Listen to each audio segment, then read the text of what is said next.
Pilipinas, updated ka na ba? Bea Alonzo, tatapusin muna ang mga natanguang commitments bago asikasuhin ang wedding nila ni Dominic Roque. Sa mga nagtatanong o naiinip kung kailan mangyayari ang kasalang Bea Alonzo at Dominic Roque, baka raw sa susunod na taon pa ito magaganap. Iyan ang sinabi ng veteran showbiz writer, host and insider na si Manay Christy Fermin sa kanyang radyo and online show na Christy Ferminute ngayong araw. Nakausap rin kasi niya ang nanay ni Bea na si Mama Mary Ann at doon ay napag-alamanan. Umano'y niya'y natatapusin muna ng aktres ang kanyang mga nakalinyang proyekto bago magpakasal sa kanyang fiancé. Sabi ko, Mami, kailan tayo makakahigop ng mainit na sabaw? Ganyan ang probinsya, di ba? Tanong raw ni Manay Christy sa nanay ni Bea na nangungulugang kailang magaganap ang kasalan. Sagot daw nito sa kanya, malamang ay sa susunod pa na taon. Nako tita, mukhang next year pa kasi nga marami pang kompromiso si Bea. Response daw sa kanya ni Mami Mary Ann. At totoo naman po yun, tulad ng sinabi ni Tita Shirley Kuan, ang kanyang manager, ang hindi alam ng iba bago gawin ng isang proyekto, months ago pa yan na pag-uusapan. Ipinaplansya at inaayos pati yung schedule saan ni Manay Christy. Kung iisipin nga naman, hurado ngayon si Bea sa talent competition ng Battle of the Judges at bibida pa siya sa upcoming teleserye nila ni Dennis Trillo na Love Before Sunrise. Mabuti naman daw at naiintindihan yun ng kanyang soon-to-be husband at nauunawaan po ni Dominic ang buhay ni Bea bilang isang napakaabalang aktres. Natural yung kompromiso, 'di ba? Tatapusin muna, 'di ba? Ani ni Manay Christy. Payo pa niya sa mga fans, huwag nang mainip pa dahil ilang buwan na lang din naman ay 2024 na. Kaya yung pong kasalan, huwag po tayong mainip. Ano na ba ngayon? September na. Malay natin baka naman January pa lang magpakasal na sila o next year yun, kahit January next year na yun, di ba? Paliwanag pa niya. Sang-ayon naman siya kay Bea sa pasya nito na unahin muna ang mga naoohang proyekto bago asikasuhin ang mga preparation para sa kasal. Tama yun. Unahin muna ang kompromiso ng walang masabi ang kahit na sino. Pagtatapos ni Manay Christy, nauna nang sinabi ni Bea sa kanyang previous interview na wala pa silang eksaktong petsa kung kailan sila magpapakasal ni Dominic. Pero ang siguro raw siya'y invited doon ang dati niyang ka-love team na si John Lloyd Cruz. Pilipinas, updated ka na ba? Bea Alonzo, tatapusin muna ang mga natanguang commitments bago asikasuhin ang wedding nila ni Dominic Roque. Sa mga nagtatanong o naiinip kung kailan mangyayari ang kasalang Bea Alonzo at Dominic Roque, baka raw sa susunod na taon pa ito magaganap. Iyan ang sinabi ng veteran showbiz writer, host and insider na si Manay Christy Fermin sa kanyang radyo and online show na Christy Ferminute ngayong araw. Nakausap rin kasi niya ang nanay ni Bea na si Mama Mary Ann at doon ay napag-alamanan. Umano'y niya'y natatapusin muna ng aktres ang kanyang mga nakalinyang proyekto bago magpakasal sa kanyang fiancé.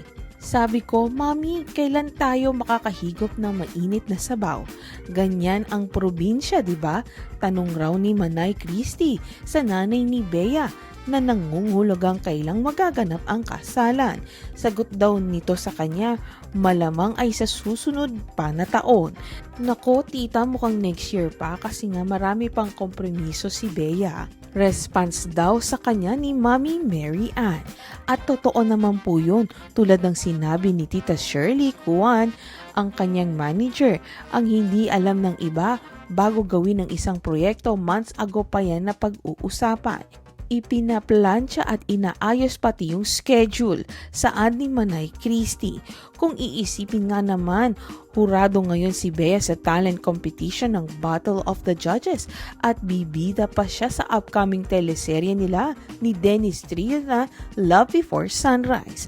Mabuti naman daw at naiintindihan yun ng kanyang soon-to-be husband at nauunawaan po ni Dominic ang buhay ni Bea bilang isang napakaabalang aktres. Natural yung kompromiso, 'di ba? Tatapusin muna, 'di ba? Ani ni Manay Christie.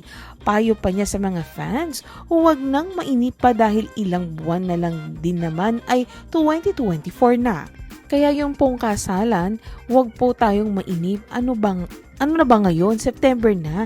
Malay natin baka naman January pa lang magpakasal na sila o next year yun, kahit January next year na yun, di ba?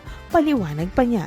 Sang-ayon naman siya kay Bea sa pasya nito na unahin muna ang mga naoohang proyekto bago asikasuhin ang mga preparation para sa kasal. Tama yun. Unahin muna ang kompromiso ng walang masabi ang kahit na sino.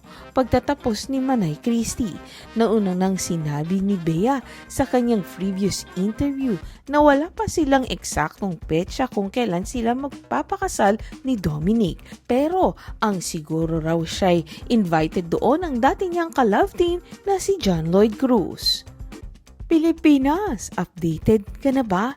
Bea Alonso, tatapusin muna ang mga natanguang commitments bago asikasuhin ang wedding nila ni Dominic Roque. Sa mga nagtatanong o naiinip kung kailan mangyayari ang kasalang Bea Alonso at Dominic Roque, baka raw sa susunod na taon pa ito magaganap.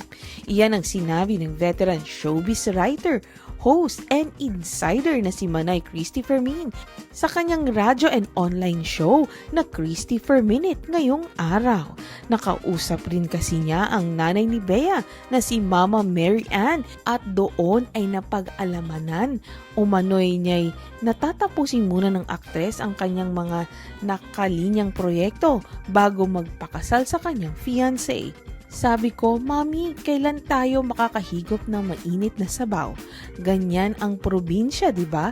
Tanong raw ni Manay Christie sa nanay ni Bea na nangungulugang kailang magaganap ang kasalan. Sagot daw nito sa kanya, malamang ay sa susunod pa na taon. Nako, tita, mukhang next year pa kasi nga marami pang kompromiso si Bea. Response daw sa kanya ni Mami Mary Ann. At totoo naman po yun, tulad ng sinabi ni Tita Shirley Kuan, ang kanyang manager, ang hindi alam ng iba bago gawin ng isang proyekto, months ago pa yan na pag-uusapan. Ipinaplansya at inaayos pati yung schedule saan ni Manay Christie. Kung iisipin nga naman, hurado ngayon si Bea sa talent competition ng Battle of the Judges at bibida pa siya sa upcoming teleserye nila ni Dennis Trio na Love Before Sunrise. Mabuti naman daw at naiintindihan yun ng kanyang soon-to-be husband at nauunawaan po ni Dominic ang buhay ni Bea bilang isang napakaabalang aktres. Natural yung kompromiso, 'di ba? Tatapusin muna, 'di ba? Ani ni Manay Christie. Payo pa niya sa mga fans, huwag nang mainip pa dahil ilang buwan na lang din naman ay 2024 na. Kaya yung pong kasalan, huwag po tayong mainip. Ano na ba ngayon? September na. Malay natin baka naman January pa lang magpakasal na sila o next year yun, kahit January next year na yun, di ba? Paliwanag pa niya. Sang-ayon naman siya kay Bea sa pasya nito na unahin muna ang mga naoohang proyekto bago asikasuhin ang mga preparation para sa kasal. Tama yun. Unahin muna ang kompromiso ng walang masabi ang kahit na sino. Pagtatapos ni Manay Christie, nauna nang sinabi ni Bea sa kanyang previous interview na wala pa silang eksaktong petsa kung kailan sila magpapakasal ni Dominic. Pero ang siguro raw siya'y invited doon ang dati niyang ka-love team na si John Lloyd Cruz.